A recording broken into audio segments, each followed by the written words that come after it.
Fractal Design is back with a new model after quite some time. The Meshify series are back in the form of version 3 and 3XL like I have here. Looking for affordable Windows or Office keys? Look no further, I got you covered. Head over to scdkey.com, pick your Windows edition, use my discount code LE25 to get a 25% on any Windows or Office products. Once you complete your order, after a few seconds you will receive your code. In Windows, go to Settings, there should be an Activate Windows prompt at the bottom. Click that, enter your code and wait for Windows to finish activation. To check the activation status, use the command prompt with the command slmgr.vbs/xpr and you should receive a notification that the machine is permanently activated. Once again, use code LE25 at scdkey.com.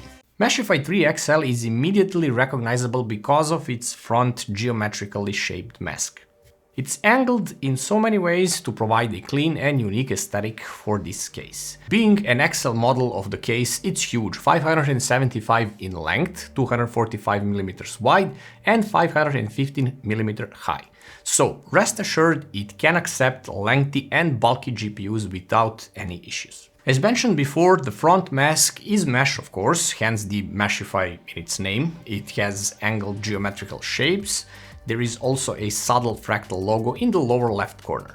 The model I have here has no RGB, hence when the mask is removed there are 3 pre-installed Fractal Momentum 14 non-RGB fans. The RGB version of the case has ARGB fans and an ARGB strip around the mask as well. Fans are epic, 140mm in size, 25mm thick, 4-pin PWM connection, they have fluid dynamic bearings, 7-blade design made from liquid polymer crystals. They operate from 350 up to 1800 RPM, they are super silent at only 31 decibels, they have 79.79 CFM airflow and 2.26mm H2 of static pressure. Since fans use 2 separate bars or rails to attach themselves to the case, by removing them or repositioning them, you can gain space for 3 120mm fans as well as 4 2 180mm fans for the maximum airflow. The radiator support in the front is up to 360mm.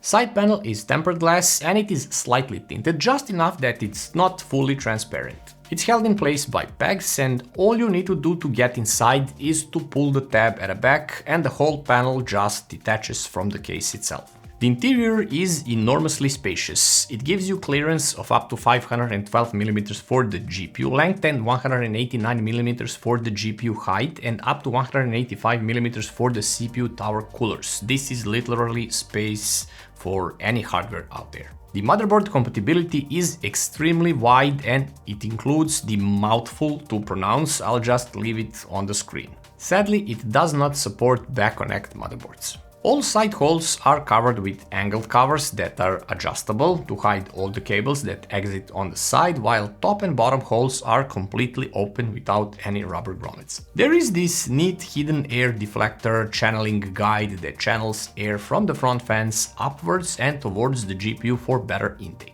The wall on the right side is actually a cover that hides side intake holes, so this case can accept 3 140mm fans on the side and up to 360mm radiators as well on the side. At the rear side it doesn't come with any pre-installed fans, which is a shame honestly. It does come with plenty of big perforated and kind of elongated holes which allow mounting of up to 140mm fans in size with ample room to move them up or down. The PCI brackets have no bars between them, so using any vertical GPU kit is possible. To get to the PCI screws you need to remove this plastic cover, which could have been done better since the case looks and feels premium. This is somehow sticking out, literally sticking out. The PSU installation is done via the included bracket from the rear side of the case, and at least the PSU dust cover is done nicely. It looks like a part of the case, like a leg of the case, since it covers a portion of this case leg and it is removable from the side, so when it comes for the maintenance time it's super easy. Since Fractal has been mindful of water cooling builds for a long time, there is a dedicated pump mounting space at the bottom area and a drain port hole as well. The top panel removal is super easy, just pull the back tab and it slides off. No additional dust filters, just a mesh panel. When you remove it, you can see the raised top fan bracket, which is, like on most of the Fractal cases, completely removable for super easy PC building experience. The bracket supports up to three 140mm fans and up to 420mm radiators as well. So once you assemble the motherboard and everything, you can just put the complete cover with an AIO back together inside of the case. The top I/O panel is acceptable, one audio combo jack, two USB 3.0 ports, power button and USB-C port as well. Nothing fancy, just what is needed.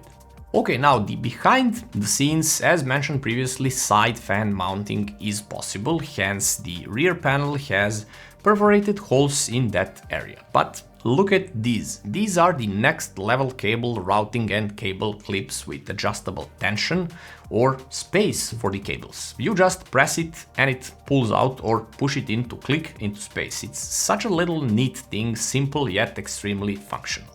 The storage here is done a little bit differently. There are no classic trays, but rather brackets, which you can use to mount 3.5 or 2.5 drives onto. One pair of rails can support two 2.5-inch drives together or one 3.5 at a time. So this gives you space for 4 2.5 drives in total, or 3.5 plus two 2.5-inch drives, or the combination of each, and so on. You get the idea.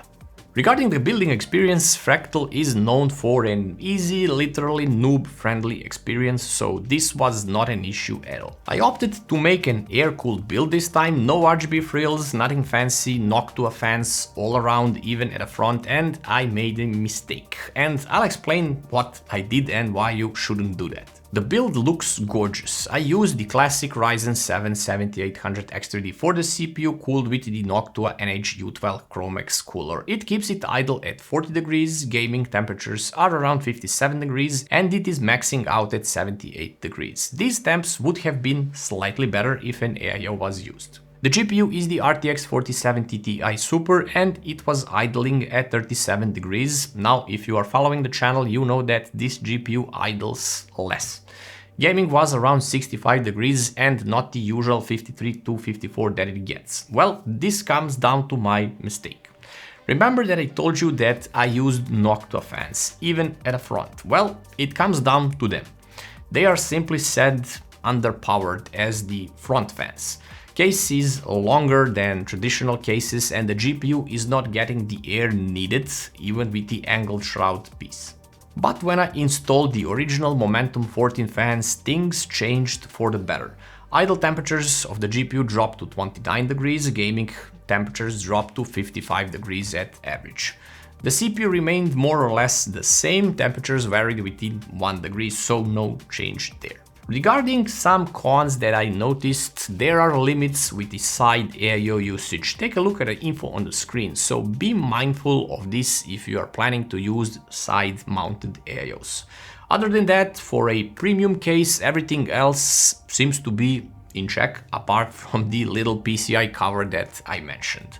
Luckily, it sits at the back of the case and you are not looking at it at all. Everything else is awesome, especially the cable management and easy building experience. Honestly, I enjoy every time I build in a Fractal case, because I know it's an easy peasy job. Anyhow, the case costs from $169.99 US up to $249.99, which is a bit much if you ask me, considering that there are awesome cases for about $130 or so. But again, you do get a very good case in return. The Ambience Pro RGB model is $249.99. That one has some fancy RGB lights and a controller to go with it, but if you want the case without fancy lights, the regular and the XL models are an awesome choice, both aesthetically and functionally as well. So that's it guys, hope you liked the video, sub to the channel, like and share it, and I'll see you in another one.